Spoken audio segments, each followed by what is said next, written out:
Shalom everyone, and today we're going to study Parashat Shelah-Lekha. It's in the book of Numbers, chapter 13, verse 1. This is the famous story of the spies. And although this story happened some 33 centuries ago, it has a very, very important message for all of us till today, every day, every year, 365 days a year. Very important for peace of mind, success, good fortune, everything that is good is to get to learn that special message of this parasha. So the parasha is starting with, just let us get the background.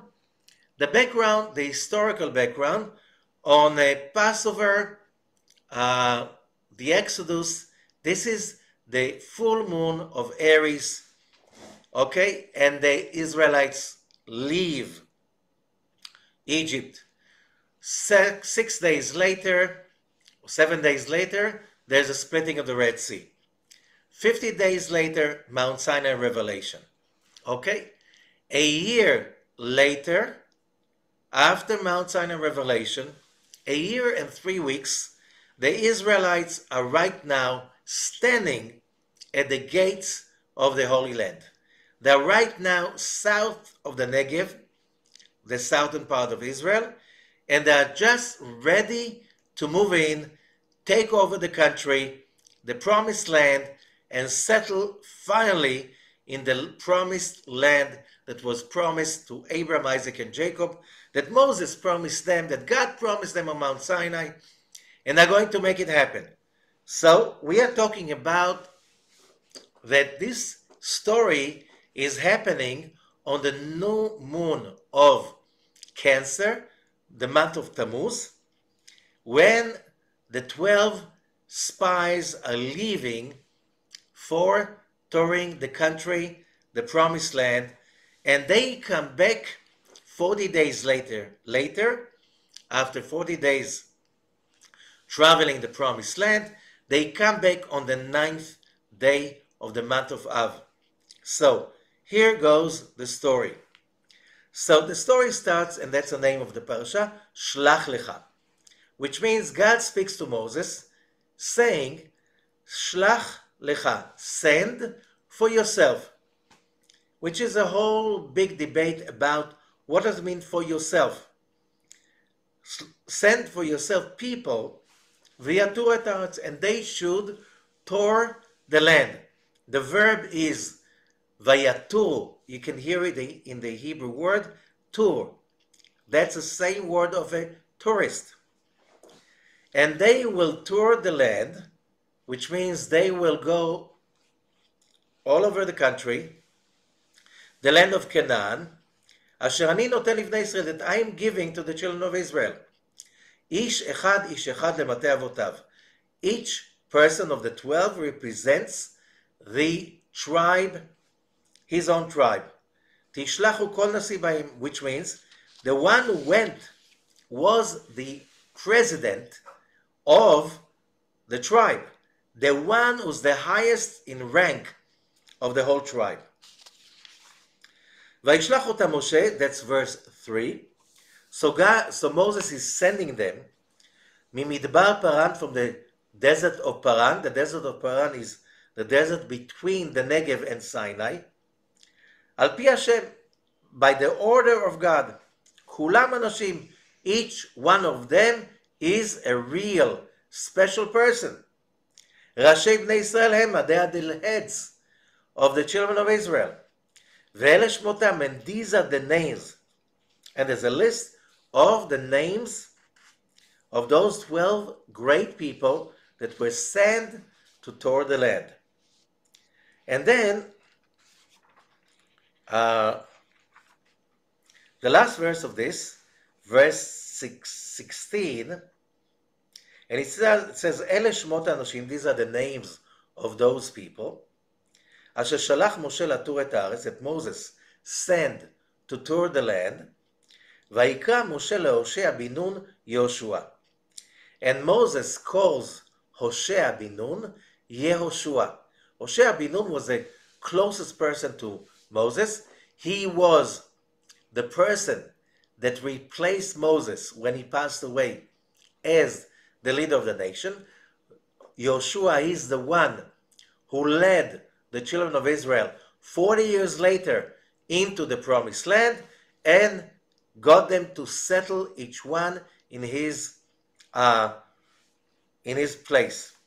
So Moses is making a name change to Hoshea into Yehoshua. He adds the letter Yud, which may be of great importance later in this parasha also.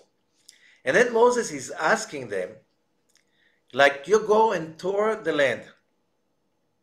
So what happened? They went in, they toured the land, they saw what it is. There's some details. They took the fruits.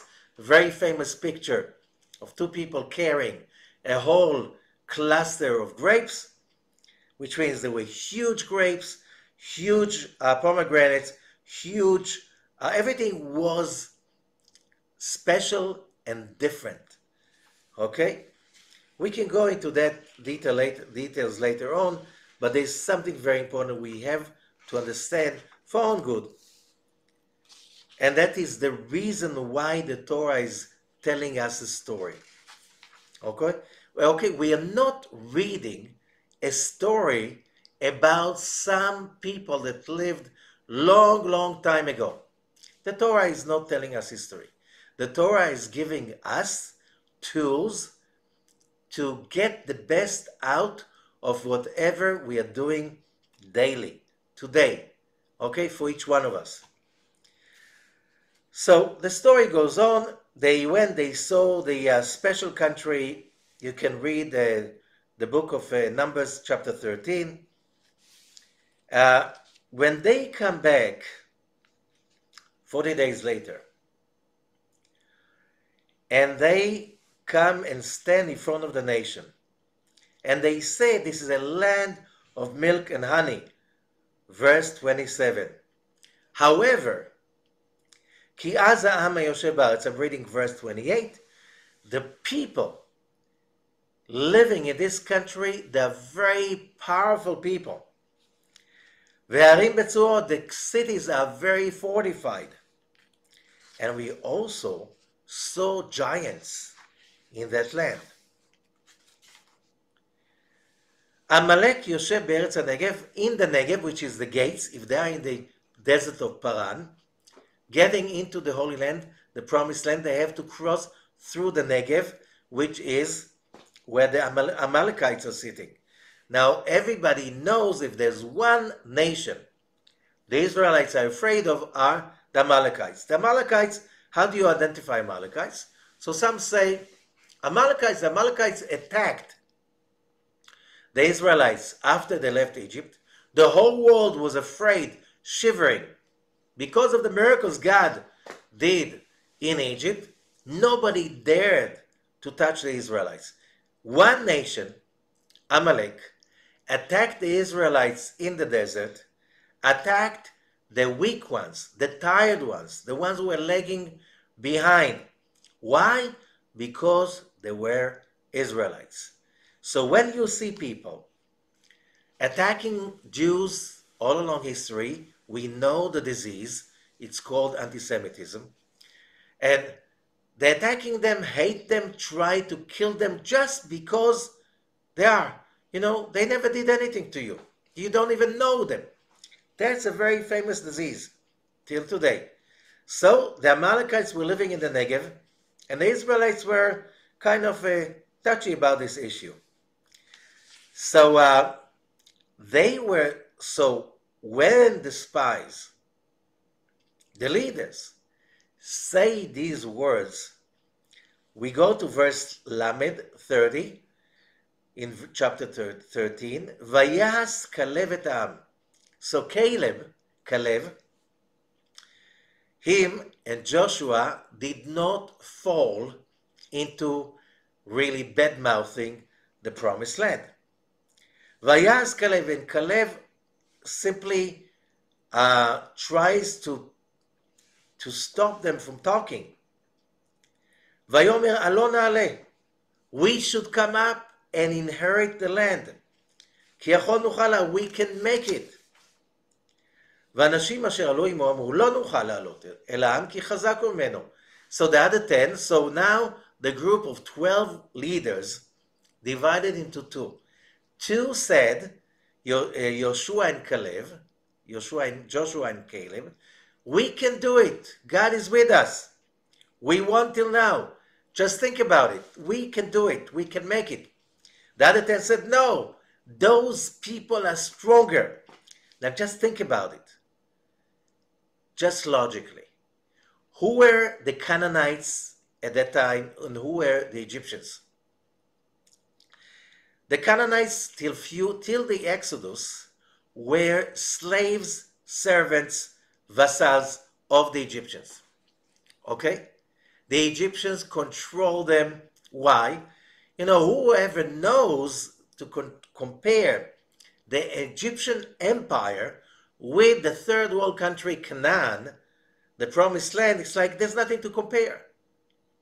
There's nothing to compare. We're talking about a very developed superpower, Egypt, and Canaan was just a poor country with a bunch of city-states.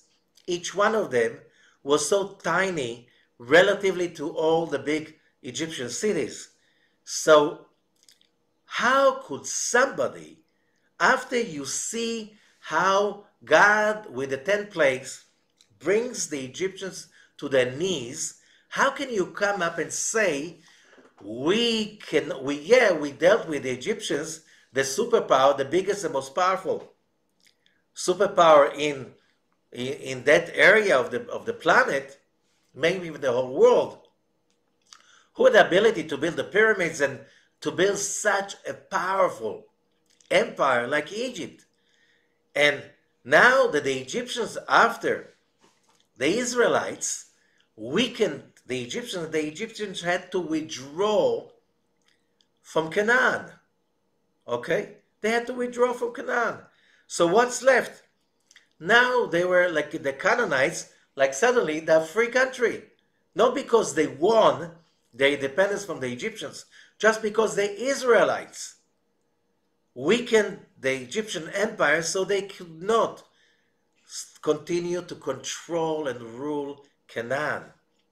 Do you get the idea? And then you come and you say that this bunch of city-states that cannot even organize as a kingdom of its own, we as an organized nation, we cannot take them over one by one. They cannot get organized as a kingdom. They're just a bunch of small, tiny, relatively city-states. And how do they continue? ושם ראינו את הנפילים, בני ענק מן הנפילים, ואני בינינו כחגבים וכן היינו ביניהם. One of the most important verses you're ever going to hear in your life. And over there, we saw the giants. And the moment we saw the giants, we considered ourselves as grasshoppers. And that's how they saw us. If you get the idea, the moment you see yourself as a grasshopper, everybody will look at you as like this, because that's how you perceive yourself. Okay? Vatisa, what was the result? Chapter 14, verse 1. Terrible result. ותישא כל העדה ויתנו את כולם, ויבכו העם בלילה ההוא. And the whole nation raised a voice, and they cried the whole night long. Verse 2, וילונו על משה, and they complained about Moses and Aaron, and the whole children of Israel said, לומתנו בארץ מצרים, we wish we were dead in Egypt, or in the desert. למה השם מביא אותנו לארץ הזאת? Why does God bring us to this land? To fall in the sword of our enemies. Our women, our children, there will be spoils. Let's get a new leadership and go back to Egypt, because in Egypt it was wonderful. We look at that And isn't that one of the most anti-Semitic documents in history? This is so, what's the word for it? It's so like beyond intellect. There's no intellect over here. It's like with all the miracles you've seen till today, that's how you react from the immediate fear that those people put in your hearts. Then it goes on, Vayipol Moshe v'Aaron al pneim, and Moses and Aaron fall over their faces in front of the whole congregation. V'Yeshua bin Nun v'Kaleb ben Yefuneh, and Yoshua bin Nun and Caleb the son of Yefuneh, from the ones who went to tour the country, they tear their clothes in mourning. Vayomru, and they say, El kol adam, they say to the whole congregation of Israel, לאמור הארץ אשר עברנו בה לתור אותה טובה ארץ מאוד, מאוד. The land is very, very good.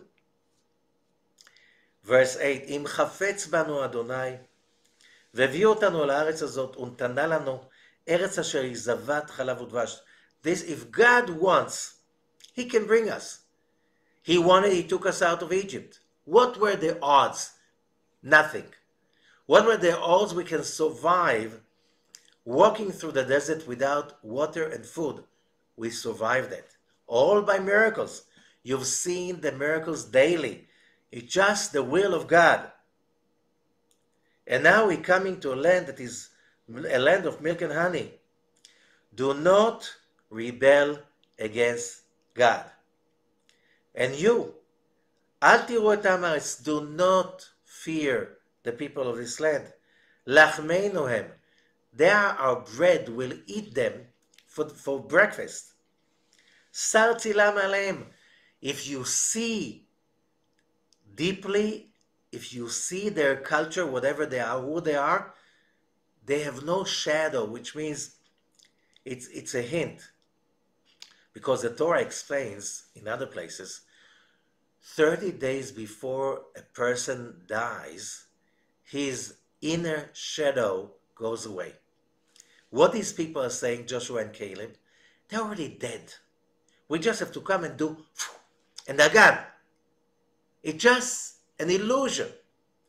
These nations are finished before we came. Before we came. This civilization is over. They will fall and get extinct even if we do not enter the land. Do not be afraid of them. Verse 10, ויאמרו כל העדה לרגום אותם באבנים. The whole congregation wanted to stone them to death. Joshua and Caleb. וכבוד אדוני נראה באוהל מועד אל כל בני ישראל. And the glory of God suddenly appeared in front of all the children of Israel. ויאמר אדוני אל משה, and God says to Moses, עד אנה ינעצוני העם הזה? How long will this people, the word is yenatsuni, I'm teaching this parasha for years, it's very hard to find an English word for that. The word lenaetz, it's a terrible word. It means, it's kind of condemning, cursing, despising somebody, the most despicable, ruthless, terrible way. And that's what God is saying. How long will these people do this to me? ועד אנה לא יאמיני בי בכל האותות. And how long would they have faith in me with all the signs I gave them already? That I did within them. Within them. Not in front of them. Within them. אשר עשיתי בקרבו.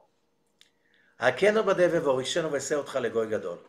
Let me plague them with the pestilence, and I'll finish them off, and I'll make you, Moses, a new nation. Bigger, stronger than these. And what is Moses' reaction? Verse 13. And ויאמר משה אל אדוני, ושמעו מצרים, כי לית בכוחך את העם הזה מקרבו. And then the Egyptians will hear that you brought with all your might this nation out from Egypt, from within them. ואמרו אל יושב הארץ הזאת שמעו כי אתה אדוני בקרב העם. Everybody knows, everybody heard worldwide that you walk amongst these people with a pillar of fire and a pillar of a cloud.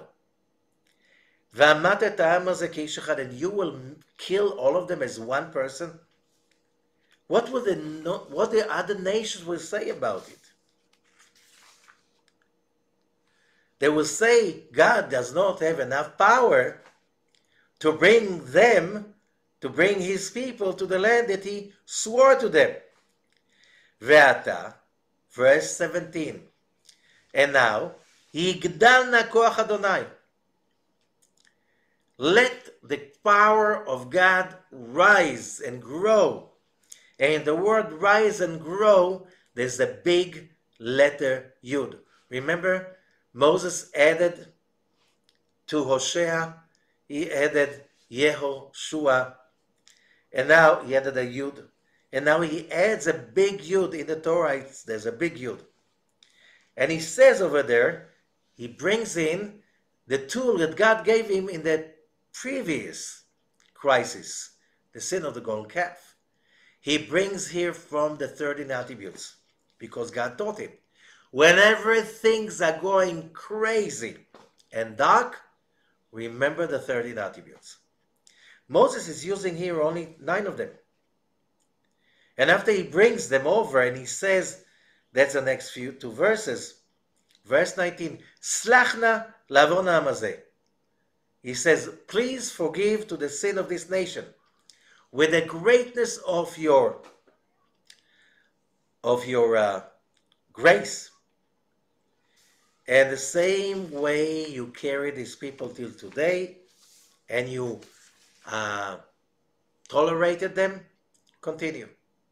What's God's answer? Verse 20, Vayomer Adonai salachti kidvarecha. And God says, I forgive as you said. We use this verse every year on Yom Kippur, 26 times at least. Every time we repeat the 13 attributes, then we say, and God said, I forgave according to what you said.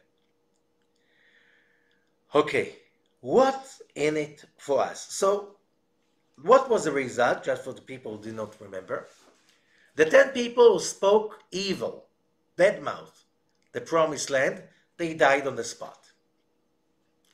The rest of the people, there was a decree that they will now wander for 40 years in the desert, and only after 40 years, when the whole generation that cried after they saw so many miracles, after the last one of them will die, then they can go and inherit the land.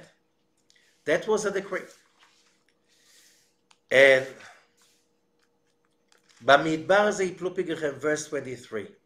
In this desert, your corpse will fall. Whoever is above 20 years, for the next 40 years, have to die. And only the young ones will be able to get into the land. Okay? So that was a decree. Something very important. They tried to say, oh, we made a mistake, let's take the land. God said, don't do that, I'm not with you. And they were beaten up. They tried to invade the land without Moses. They were beaten up. Okay? And then, chapter 15. Verse 1. Vaydaber Adonai Moshe Lemor, and God speaks to Moses, saying, verse 2, Daber al bnei Yisrael v'amata aleim, speak to the children of Israel, tell them, Ki tavou el eretz moshvotechem asher ani noten lachem. When you come to the land of your settlement that I'm giving you, which means God does not change his promises. But we sinned. We made a terrible mistake. If we read this story as history, the Zohar, Rabbi Shimon said in Parashat Ba'alotcha, you have no idea what you're missing. Because you are really missing the whole point of what the Torah is about. The Torah is not a history book. If you want to write a history book or tales of nations, we can find so many beautiful tales in so many nations' history. Why do we need the Torah? And the answer is because it's the tree of life and we need to connect to the tree of life. So let us try to understand what's in it for us in this terrible, horrible story in which people who got their freedom, their lives, a mission, a vision, power, miracles beyond anyone till them, and no one ever saw such great miracles after them. How could they fall in such a terrible, terrible pit? So let us try to understand, and we'll read first what the Zohar is saying. If you read the commentators about that, but what we just read, you see all the commentators are kind of stunned from the idea. Okay? Because you cannot logically understand what's going on over here. How could people, everyone, I think most people read the story, will say, you know, if I would see so many miracles, like the 10 plagues, like the plague of the firstborn, like leaving Egypt, a whole nation of slaves leaving Egypt, crumbling behind us, and going with a pillar of fire and a pillar of cloud in front of us, all of these miracles, splitting the Red Sea, walking on the sea, manna coming from heavens, the water coming from the stone, and especially Mount Sinai revelation, which not even one person, not to speak about the whole nation, experiencing it together. And after that, such a short time, it's a year and 3 weeks that the journey is starting of the spies after Mount Sinai revelation. This is so short, such a short time. How could they be even? They were the best, the leaders. And when you are a leader next to Moses, everybody knows you have to be righteous. You cannot just be a bluff, a hypocrite, an imposter next to Moses. It's impossible. How could that happen? So there are a few ways, few ways of approach.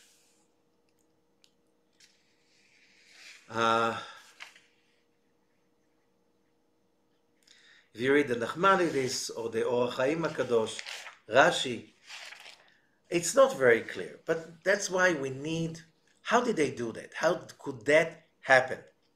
So let's follow. I have some, I collected some of the commentaries.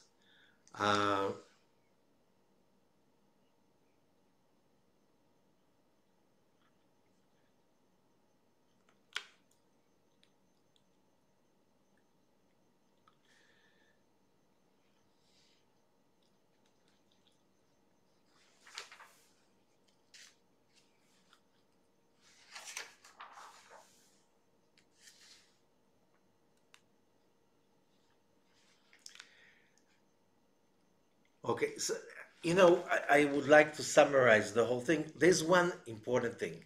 Their biggest and most important and the main sin, and there are many of them, but it's like the sin, was bad-mouthing the promised land. The result was they died.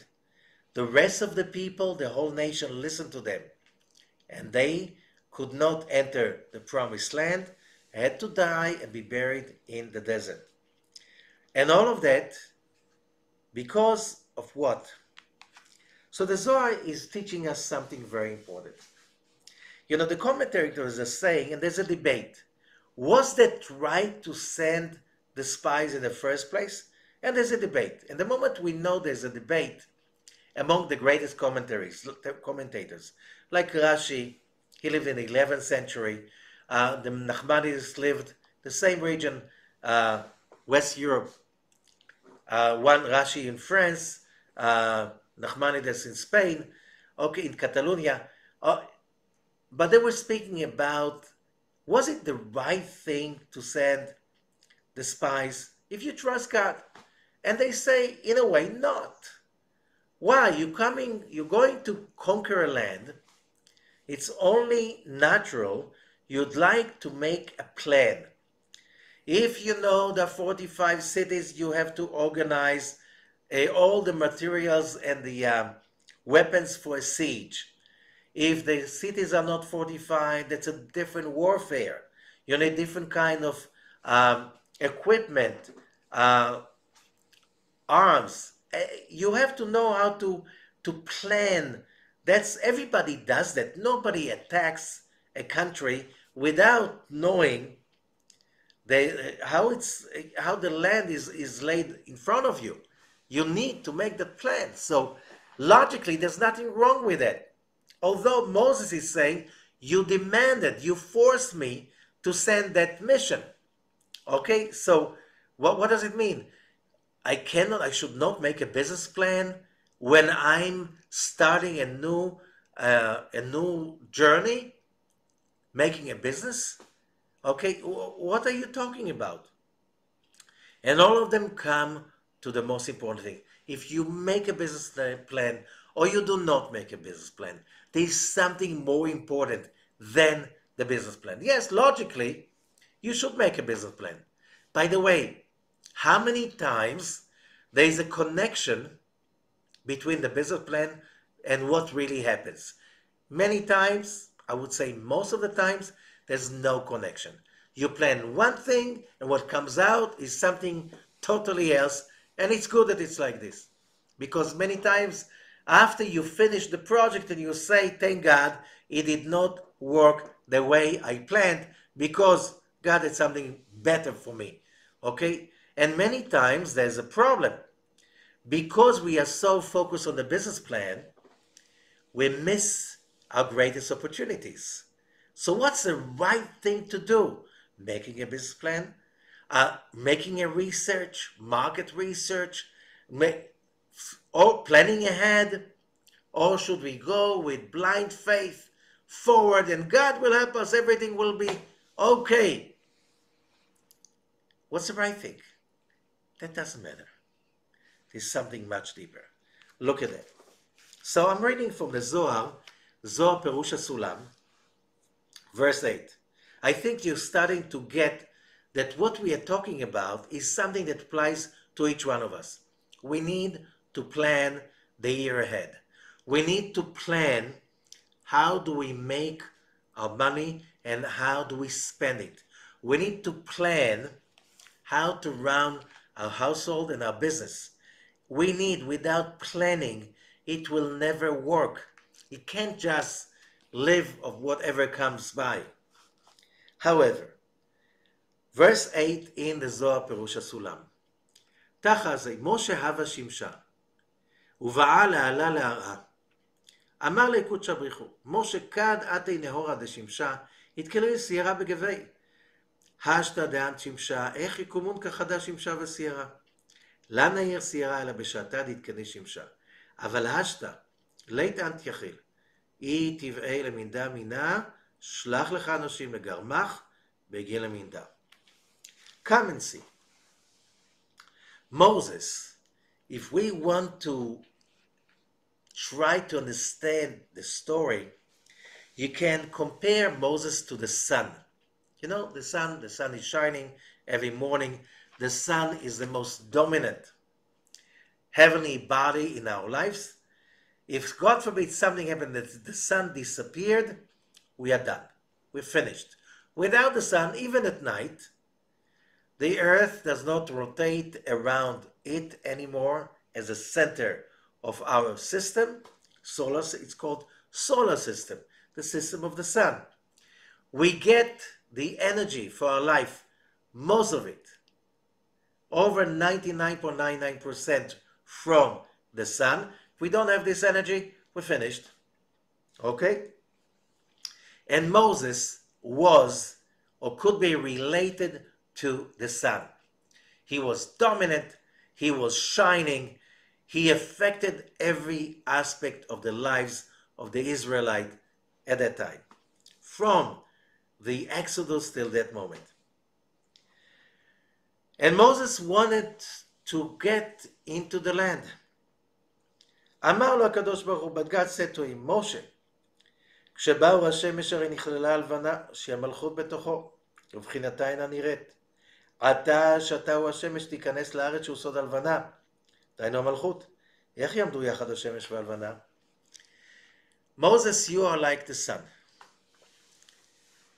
When the nation goes into the Holy Land, to the Promised Land, your illumination will be so strong that the light of the moon, which is compared to the people, the nation, the light, when the sun is shining, sometimes you raise your eyes and you see the crescent of the moon in the sky. Does that crescent of the moon change by any mean the intensity of the light? No. In the middle of the day, if you don't raise your eyes to see if there's a crescent of the moon in the sky, you will never know. It's like redundant. It's like it doesn't matter. How can the moon and the sun shine at the same time? Because the moon can shine only after sunset. Only then it can make a difference. Now you should know that you cannot enter the Promised Land. You, Moses, because you are like the sun. You're so dominant. Your light is so intense. You simply diminish and make every other light simply redundant. If you want to know about that land, Shelah-Lekha, send people for yourself, for your own sake. So you should know, can you enter the Promised Land or not? It was all for you.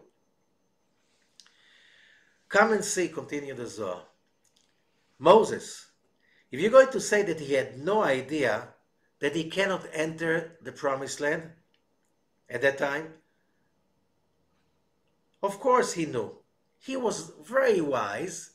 Moses was more than wise, much more than wise. He was Moses. No one was before him and no after like Moses. Okay?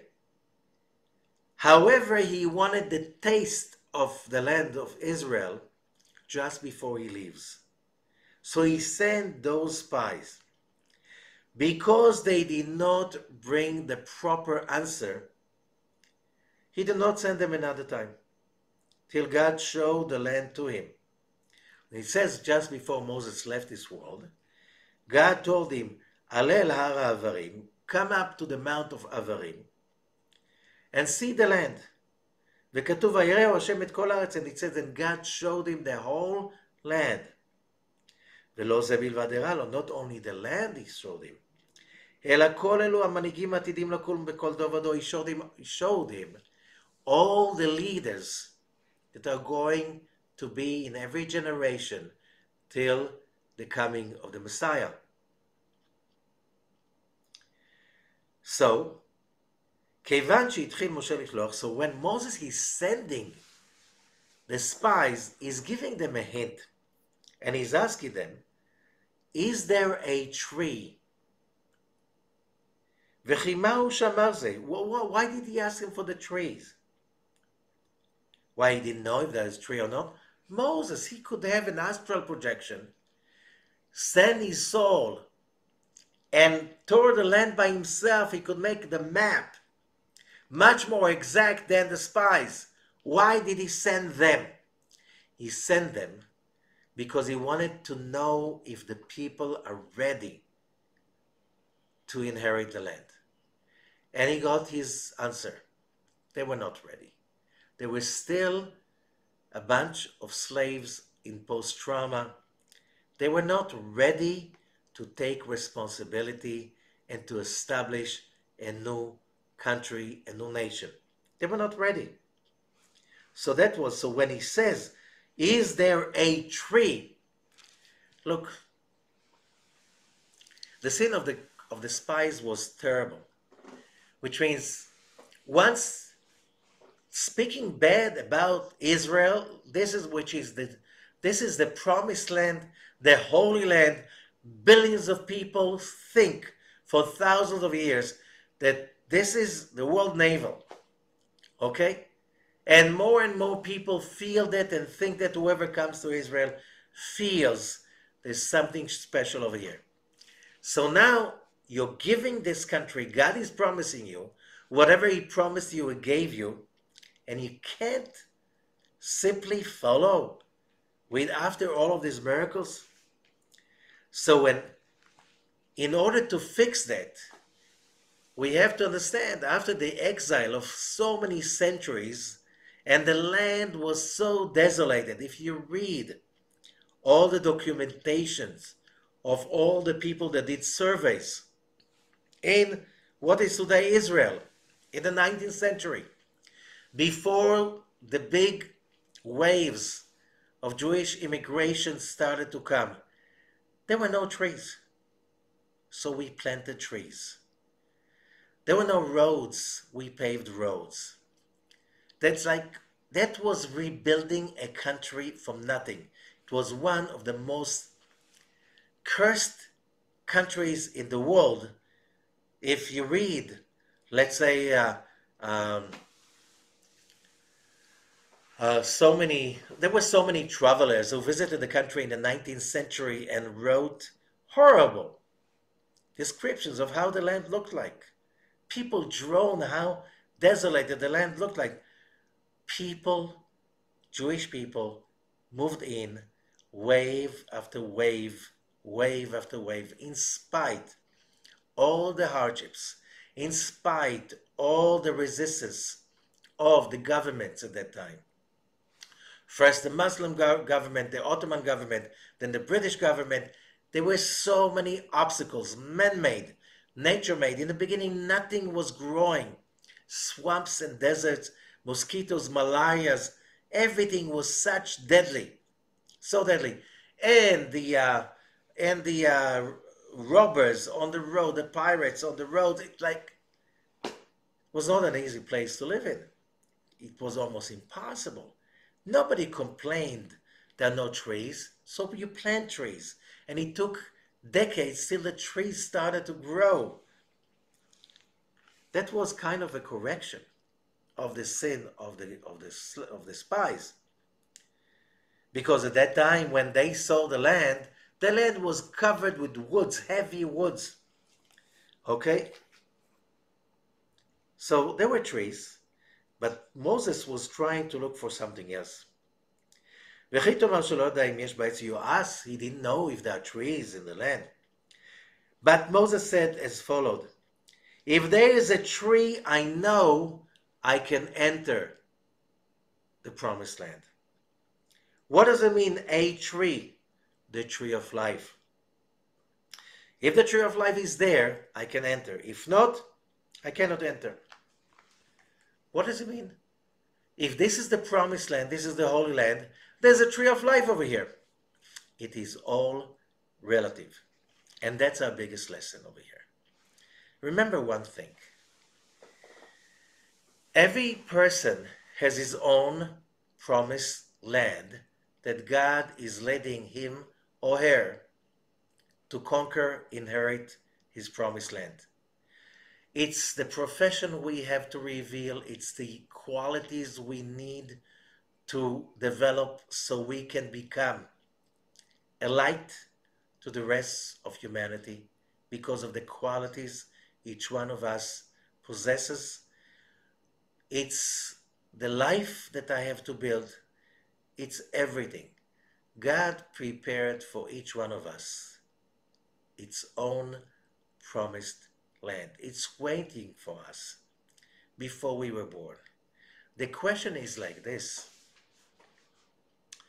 are we going to simply go forwards no matter what and establish our promised land? Or are we going simply to ignore all the miracles that happened to us? And the Nachmanides is speaking, we have another case of She'en Balanes Makir Beniso. It is so common. You can see that people experience a lifetime miracle and they don't realize that. And even if they realize that, they forget about it and become faithless, hopeless, just ignore whatever they went through, and they fall into another depression. That is the biggest sin of the spies. So the Torah is not speaking about the spies, the Israelites. The same way as the great sages of the Talmud say, if the sin of the golden calf did not happen, we would never have any fact, a proof that a person can fall to the depths till it looks totally unforgivable and he can rise. Every person. That God's love to his people, all of us, every human being, is so great, is so unconditioned, that even when we sin, the most terrible sins, we still can repent. This message of reconnecting doesn't matter whatever was the sin, the fall, the mistake. Same thing about here. The spies cannot withstand the awesome power of the promised land. They cannot. It's too much for them. They cannot see. They cannot. Really, it's not that they were the greatest people. And 10 out of 12 could not see that. If God took us into a journey when he brought the Egyptian empire to their knees, they could never come back to their original power as they've been before the 10 plagues. If God can do that, what's his problem? He promised us the promised land. It's a promised land. We need, as humans, to remember this is so important. This is such like the cornerstone of everything we do in our lives. When we are facing any kind of a challenge, and this is a challenging, to build up a life, to build up a family, to build up a career, to build up a lifestyle, whatever, you need to create a mission and a vision, but you have to stick to the values. And one of the most important, if not the most important value, is faith. That I have no idea how I'm going to make it, but I have to make the effort. And when I make the effort again and again and I don't give up, it is because I have faith. Why did God bring me to this challenge? Marrying this kind of a spouse, dealing with such a business, having such a boss, having a business in such a crisis in this area, whatever area. If I'm here, in this exact moment and place, in time and space, I'm here because that's my promised land. And I need to have the real conquest is to conquer my doubts, my stupidity, my fears, my anxieties, because without that, I'm worthless. Therefore, the next paragraph in the Zohar, verse 11, is a story that is being told at the end of the parasha. Same parasha, Shelah-Lekha. about this guy that he was executed because he was collecting woods in the middle of the Sabbath day. What? Why, he had a whole 6 days to do that. Why on Shabbat? But why executing him? And as always, is saying what he was trying to do is to bring the power of the tree of knowledge, good and evil, mix up. I don't know, I don't know, I don't know. It's very easy to say I don't know. But you can't live if you just stay with the I don't know. I don't know, we can't. You facing this issue, go on and go ahead and do it. Go for it with all your might. So Rabbi Ashlag is saying, what if I don't know what to decide? Pray. Pray for clarity. Pray for signs. Pray for God showing you the way. And after you feel you prayed and you prayed, follow your heart. Simply. Don't badmouth anything. Follow what is good for you. What you think is good for you. Do not follow all the thought, this is not good, this is not good. You know, if you spend your life finding what's no good, you have no time to do any good. So finding what's not good, that's not a job. Unless, you know, you're a professional, you have to find what's wrong and fix it. So if they pay you to find what's wrong, and in order to fix it, and you look for it in order to fix what's broken, oh, you can do it. But if there's nothing you can do about it, don't look for what's wrong. Do you know how much wrong is there around the world? There's so much wrong. You'll never have time to do what's right. Don't spend time finding what's wrong. Don't spend time in bad-mouthing the scenery God created for you. Do not do that. If this is where you are, that's where you're supposed to be. So do your best with the strongest faith, and you'll realize the miracles that will happen to you and will pick you up. Because if you just trust your own might, your own thinking, we know nothing. Just think about it. When we're speaking about the big crisis, like 2008, 1929, you know, there's so many. How many of those people get huge salaries to advise the government about what's going to happen? How many of them did see it's coming? No one. No one. By the way, nobody was fired for not being able to see it coming. They still, why should they? They get the salary and they cheat everybody. Why? Why cheating? Saying we can foresee what's going on, you can't.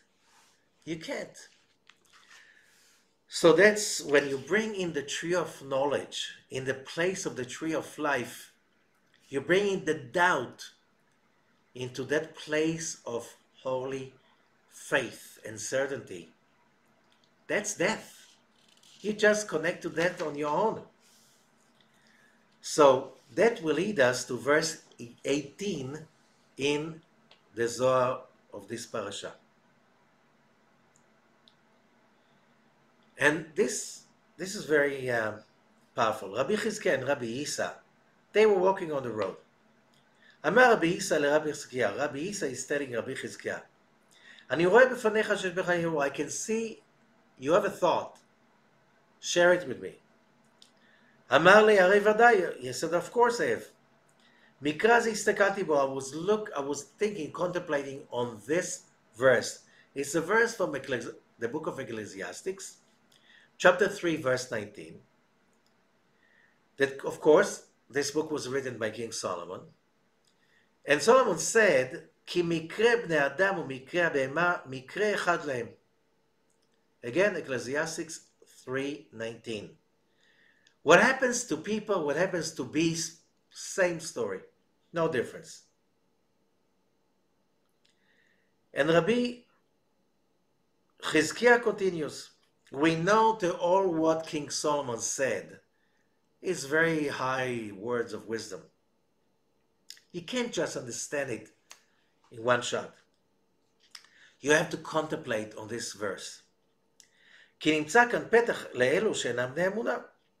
This is an excuse for the people without faith to do what the spies did. Oh, it's all it doesn't matter again. It does not matter what reality is about. Most people, most of the time, are incapable of seeing reality in a logical, simple way. I spoke about it in the past, but if you go to Daniel Kahneman, he got the Nobel Prize in economics when he proved that people do not make logical decisions when it comes to the most important decisions in economy, privately. Okay? The whole world was in shock. He proved it doesn't work. And still till today, when it comes to politics, when it comes to voting, we cannot see the picture. When it comes to the decisions, who to get married with, where to live, which job to take, where to invest our money, people make so many mistakes. Why? What is the problem? Why is it we are so blind? And he goes on. Verse 21 in the Zohar. What is this verse about? וכי במה נשתניתם משאר בני אדם שאינם יודעים? אמרו לו, במה אתה מעמיד את המקרא? Do you think, says Rabbi Yechizkiah, do you think that King Solomon, the smartest of all, the wisest of all human beings, said that humans and beasts is the same thing? Of course not. What he said, he repeated. He quoted what people have the tendency to say. What did he say? That the humans and beasts, it's the same story, which means determinism. We don't see, they don't see. We have no idea, they don't have any idea. We have no control over our destiny. Beasts don't have any control over their destiny. So, they are fools and they have no idea about the real true wisdom. When King Solomon watched these fools, he called them beasts, because the moment you say that you are a beast, that you are like a beast, the moment you say God did not create me in his image, I'm just an evolutionary process, a product, and I'm like a naked ape. I'm an ape, just naked. That's the whole difference.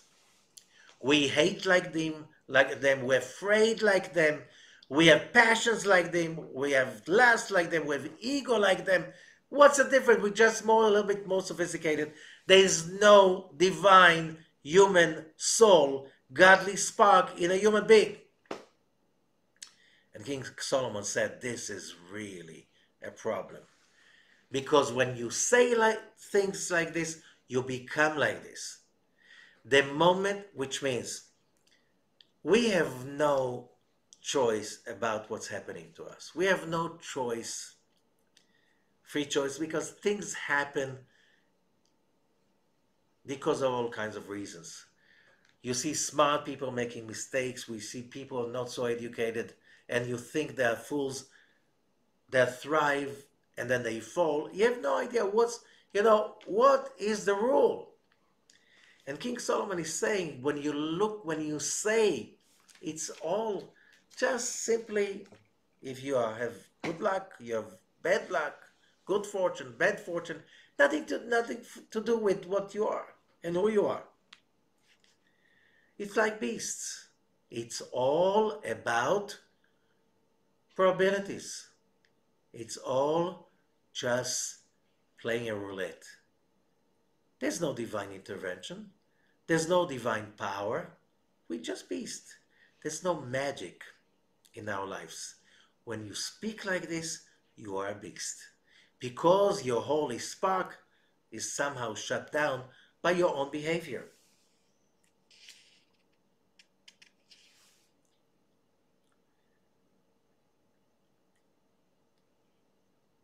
And therefore, people who have real true emunah, which means in English faith, but it means in Hebrew, when you study real Kabbalah, it means connection. Emunah comes from the word Amen. And Amen, whoever learns a little bit Kabbalah, is a number 91. And the number 91 is a combination of 26, the number for the holy name of God, the tetragrammaton that symbolize the perception of the heavens, the world above logic, and the name of Adnut.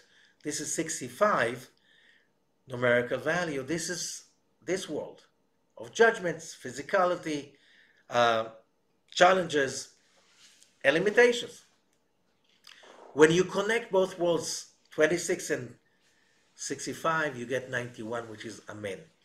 When we say Amen, when we have Emunah, faith, it's all about we working to have that connection, soul and body, heaven and earth, light and vessel, the Creator and His creation.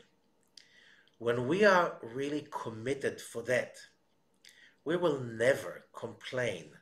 We will never have doubts about, is this the right place? If you're here, this is the right place. Why am I here?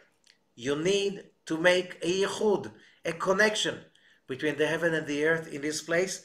And if you do it right, you can move on to the next job, the next relationships, the next career, the next idea of who you are and what you are, the next vision, the next business plan. It's all about one thing. We are always facing our promised land. The question is, do we have emunah? Do we have faith? Do we have this connection knowing I'm here because I have to be here and I have to do the best I can do? Yeah, but these people are saying I'm right now the janitor, but if they give me the job of the president, I'll do an amazing job. Now, if you're a janitor, you should do the amazing job as a janitor. If you do an amazing job as a janitor, you'll be promoted. Maybe one day you'll be the principal. And then maybe one day you'll be the mayor, and then you become a senator, and then you can become the president. Joseph did the same thing. He was the best janitor when he was supposed to be the best janitor. He didn't say, I am going to do my best only when I'm a prince, when I'm a king. No, you want to be a king? Your promised land is wherever you are. If you have faith in that, you'll see the miracles happening. And the Nachmanides is saying, we have the problem. People see miracles in front of their eyes. If you don't have faith, if you're not working on connecting and seeing God in everything, because God is everything, even the obstacles. How do you rise? How do you grow? Just through the obstacles. If there's no resistance, can you build muscle? No, you can't. You need resistance. If there are no problems, can you build wits? No, you need to challenge everything you know, everything you do in order to grow. This is the faith. When you know that you have to push and pull whatever is given to you, and you have no doubt and you're so happy, that's what I'm supposed to do, and I'm going to do it the best. Then you find your promised land everywhere. If you do not do that, wherever you go, you'll see just the problems. You won't be able to recognize the miracles that save your life daily, that save you out of troubles daily. You will never be able to do it, to make it. You'll be simply a person that is lacking thankfulness. Are beasts thankful for whatever happens to them? No. They don't have the brains to think. They just are busy with fears, anxieties, whatever, just in their beastly minds. So the choice, the free will of a human being is here. Having faith, connecting to emunah, working hard daily, hourly, by the minute, to see God in everything we do, or just going around criticizing everything, complaining about everything, and miss life. This is the great job, and we'll see it continuing for the next few weeks, because this is the greatest tikkun. Either you become a complainer, bitter, upset, and you miss your life, you'll die in the desert next lifetime. You'll get another opportunity. Or you just charge with faith and you see that everywhere you go, that's your promised land.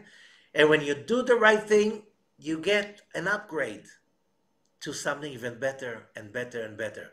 And that's how life works. Thank you so much. Good luck to all of us.